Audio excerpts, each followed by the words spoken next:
Olá pessoal, tudo bem com vocês? Meu nome é Graça, eu sou fonoaudióloga e hoje eu vim aqui falar um pouquinho sobre o que é o método Montessori, como utilizar, o que eu posso fazer, como colocar isso em prática. Bom, eu quero começar esse vídeo de hoje explicando por que veio essa ideia de começar a falar sobre isso com vocês. Eu resolvi que eu queria aprender mais sobre esse método, porque eu poderia colocar isso em prática juntamente com a fonoaudiologia. Na fonoaudiologia, a gente já utiliza de vários teóricos, mas eu gostaria de entender um pouco mais. A Maria Montessori foi quem criou essa ideia. Ela foi fazer nursery, depois medicina, e aí ela começou a ver que o comportamento das crianças tinha algumas coisas similares, então ela começou a querer estudar sobre isso. Em 1907, ela começou a estudar, e aí, desde então, ela foi aperfeiçoando o método dela, e assim cresceu e nasceu, e hoje está no mundo todo o método Montessori. Aqui, esse livro, ele na verdade fala um pouquinho sobre o que você pode fazer para sua criança se desenvolver melhor, né? E tudo isso tá no método dela. Então, eu vou mostrar um pouquinho do livro para vocês. Eu vou trazer as informações que eu tô trazendo aqui, vieram todos do método Montessori, tá?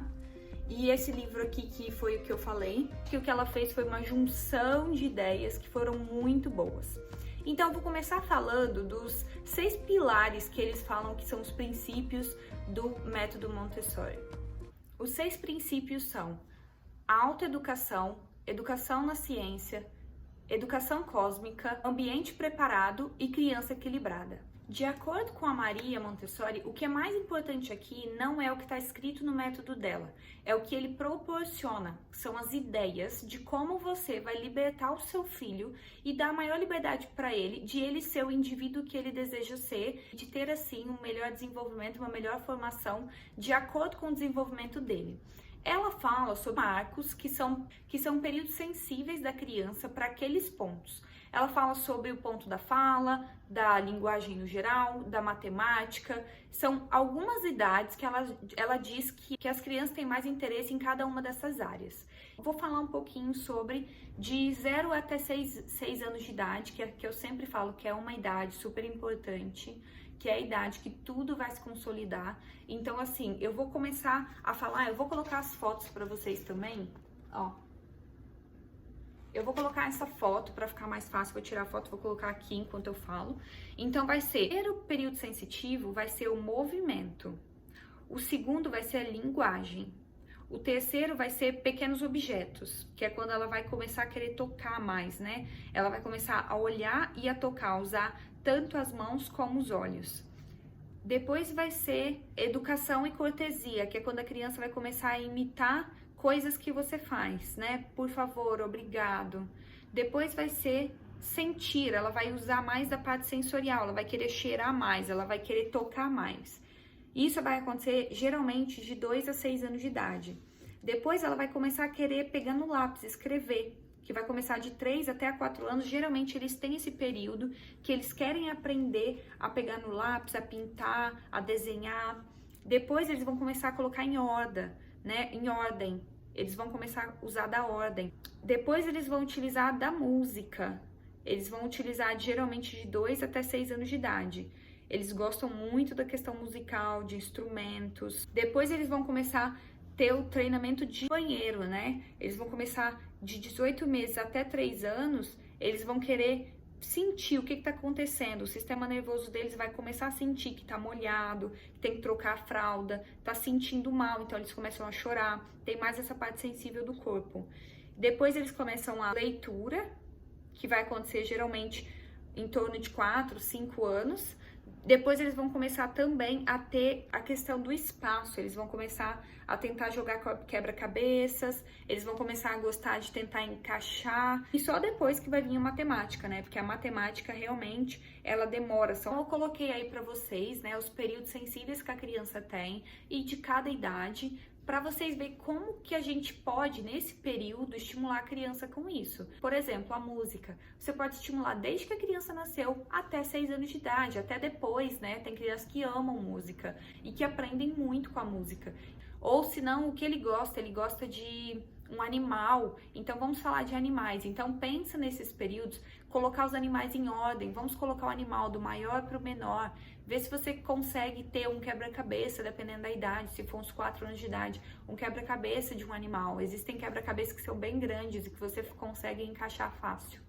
Se você tiver a possibilidade de comprar aqueles tapetes coloridos, como tem na fisioterapia, eu não sei se vocês sabem o que é, eu vou colocar uma foto para ficar mais fácil aqui. Colocar aqueles tapetes de fisioterapia de forma colorida. Se você for para a sala, por exemplo, se o seu marido está na sala brincando com o seu outro filho ou filha, você pode colocar essa criança em um ambiente com que ela consiga ver vocês, com que ela consiga interagir com vocês, com que ela consiga, mesmo que ela não está falando, ela está sendo estimulada. Outro ponto importante é que Maria fala que o quanto menos estímulo, melhor. Quanto menos brinquedos, tá? A criança ela tem que se acostumar com menos brinquedos, com menos possibilidades, porque ela tem que começar a querer ter o movimento, né? Nos primeiros anos de vida, o foco dela vai ser para a questão de movimento do corpo dela, para a questão de coordenação do movimento, para andar no tapete, para brincar, para ficar ali observando. Então você tem que aproveitar esse momento, colocar sua criança, não deixa ela sozinha no quarto, coloca ela no ambiente que vocês estão. Então quanto mais independência você for dando, o método diz que quanto mais independência essa criança for conseguindo obter, ela vai conseguir aprender de forma mais fácil, com mais fluidez, com mais facilidade e mais rápido. Então, quando você começa a dar uma liberdade maior para o seu filho, colocar um banquinho, dar opções para ele, começar a pegar a água dele sozinho, colocar tudo no nível da criança, para que ela tenha uma mesa para ela, uma cadeira para ela, para que ela consiga pegar de forma fácil as coisas. Isso tudo tá no método, tá, gente? Então é muito importante que você adapte a sua casa de acordo com a fase da sua criança e que lembre-se que o ambiente não pode ser super estimulado. O quanto menos, melhor, porque a criança vai ter que começar a ter curiosidade sobre a casa, ela vai ter que começar a andar e querer aprender sobre a casa, ver o que você faz, observar você.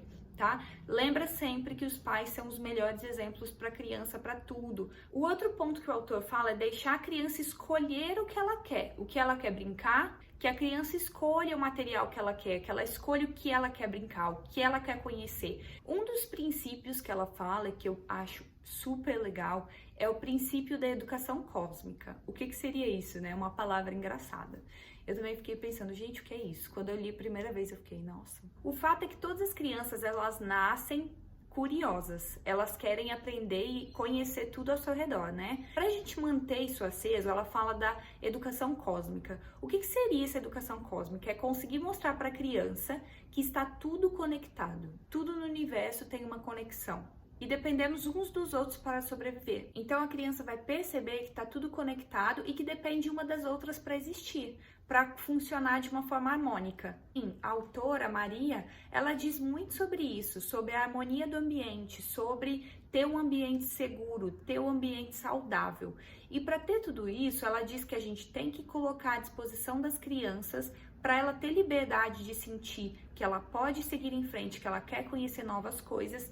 A gente tem que conseguir mostrar para ela que tudo faz parte de nós, que tudo está conectado e que nós estamos conectados com tudo. E que depende de nós essa autorresponsabilidade de pensar o que eu faço para mim pode afetar o próximo. Isso tudo é para trazer uma certa compreensão da criança, né? Uma compreensão sobre o mundo, uma compreensão sobre as outras pessoas.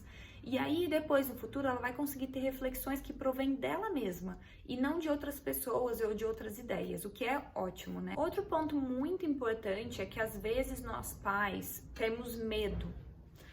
E quando a gente começa a ter medo, a gente passa isso para a criança.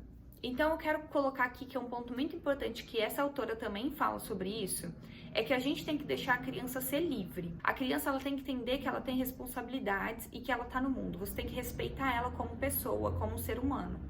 Por que eu tô dizendo isso? Aí a gente começa a criar várias coisas na nossa cabeça de adulto. E aí a gente bloqueia algumas coisas naturais que iriam acontecer com essa criança, tá? Essas vontades naturais. Então, o que pode acontecer? Isso pode deixar a criança agitada, nervosa, irritada, pode começar a deixar a criança triste, pode começar a deixar a criança submissa e não ter vontade mais de ter conhecimento de nada. A criança pode ficar desmotivada, ela não tem mais vontade de ir para aula, ela não tem mais vontade de aprender, ela não tem vontade, ela não tem curiosidade. Então, tudo isso influencia diretamente na vida da criança e como ela vai socializar no futuro. Então, é muito importante que desde o início, desde sempre, a gente verbalize, a gente converse, a gente consiga fazer atividades com a criança, comece a deixar a criança estimular a criatividade dela, estimular esse desejo de aprender, de tocar, de cheirar, de ver o que é. Então, a gente tem várias fases que são muito importantes e uma dessas fases é a fase oral, né? Quando a criança coloca tudo na boca. Eu acho que é uma das primeiras fases, porque eu lembro que fala muito sobre a amamentação, que a criança coloca a boca no seio materno. É o primeiro movimento de comunicação que ela tem, né? De conexão. Então, é importante que a criança toque, que ela ouça, que ela experimente. Então, assim, se não for perigoso, se você vê que tudo bem, pode deixar tentar, você tá perto dela, deixa a criança ser livre, deixa ela tentar, deixa ela expressar as vontades dela, porque isso vai ajudar muito ela no desenvolvimento. Uma outra questão muito interessante é que a autora diz que todas as crianças e adolescentes, elas devem começar a trabalhar. Porque quando você começa a trabalhar, ela não fala sobre o trabalho, né, escravo, não, é o trabalho de auxílio para entender que todos têm uma função social. E para criança ter mais experiências, para começar a prestar mais atenção no que ela está fazendo, ajuda no foco, na concentração. E ela diz também que isso ajuda na educação cósmica, que quando essas crianças ou adolescentes elas começam a trabalhar, começam a realmente ter uma função na sociedade, elas começam a chegar na idade adulta com mais responsabilidade, com mais ideias, com mais criatividade. Elas entendem mais que elas têm uma função, não talvez escrita no papel. Ah, você é o chefe dessa área. Não talvez específica no papel do que ela é, mas sim do que ela pode fazer para as outras pessoas, para que tenha um ambiente melhor, para que tenha, né, um desenvolvimento melhor do trabalho. E assim a gente acaba vendo que nós ajudamos no equilíbrio de todo o universo. Então, o que eu gosto desse método é que ele fala muito sobre a nossa responsabilidade de observar e de tentar deixar o ambiente o melhor possível para que essa criança consiga ir para o mundo com total liberdade de aprender e que ela queira, que ela tenha interesse, que ela tenha vontade de aprender. Então, o ponto principal aqui para mim é esse e a educação cósmica, que é onde a gente realmente vê que hoje o mundo poderia estar muito melhor se todos percebessem que estamos conectados e que realmente temos uma função social. Não é a função que está lá escrita no papel para você fazer, é a função o que você pode fazer para melhorar aquele ambiente, o que você pode fazer para melhorar você, o que você pode e o que você precisa fazer. Isso tudo é um pouco psicológico, né? É interessante, porque a gente usa isso na fonoaudiologia. E como que a gente usa isso na fonoaudiologia, né?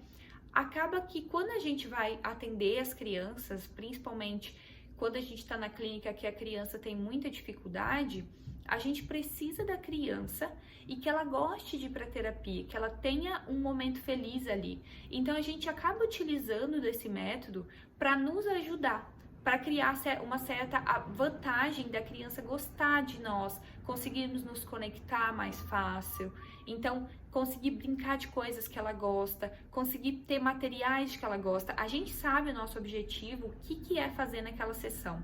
Então a gente usa das habilidades que a gente tem junto desse método ou de outros métodos para fazer com que a criança goste de brincar, com que ela goste de aprender, com que ela queira voltar. A gente utiliza dessas técnicas e dessas táticas que a gente viu aqui, por exemplo, né, de mostrar para a criança que ela tem uma importância, de que ela é importante, de que eu ouço o que ela fala comigo, de que eu uso o que ela fala comigo para me comunicar. Eu faço um diálogo com ela, eu brinco com ela, eu entendo o que ela quer, eu aceito as ideias dela. Isso tudo faz com que a criança goste da terapia, com que ela volte para a terapia, de que ela goste de estar ali, de estar presente e que ela entenda o porquê está ali. Isso ajuda muito, a criança gosta disso, ela gosta e ela precisa disso. Então, quando esse método Montessori, ele fala muito sobre autoeducação, né, a educação e a ciência, como fazer todos esses movimentos, como você dá liberdade, como você dá uma individualização para aquela criança, para ela entender que ela está no mundo, qual é a função dela, o que ela está fazendo ali, como que ela vai ajudar a sua família, né? Como ela fez a diferença na família. O que a gente precisa fazer como adulto é apenas auxiliar. apenas abrir os caminhos, porque essa criança vai conseguir, por ela mesma, ter as reflexões dela, tá bom? Muitas vezes a gente acha que não, que eles não têm reflexão, que eles não conseguem, mas eles têm. As crianças têm as reflexões delas, elas têm os pensamentos delas. Às vezes elas não falam, mas se a gente começa a estimular isso, a gente precisa dar total liberdade para a criança, deixar ela tocar, sentir, com cuidado, com o nosso apoio, com a nossa ajuda, estando do lado, talvez só observando, mas a gente pode estar ali ajudando essa criança. Então é isso por hoje, pessoal. Muito obrigada, agradeço muito por vocês terem vindo até aqui, visto meu vídeo. Tenham uma ótima semana.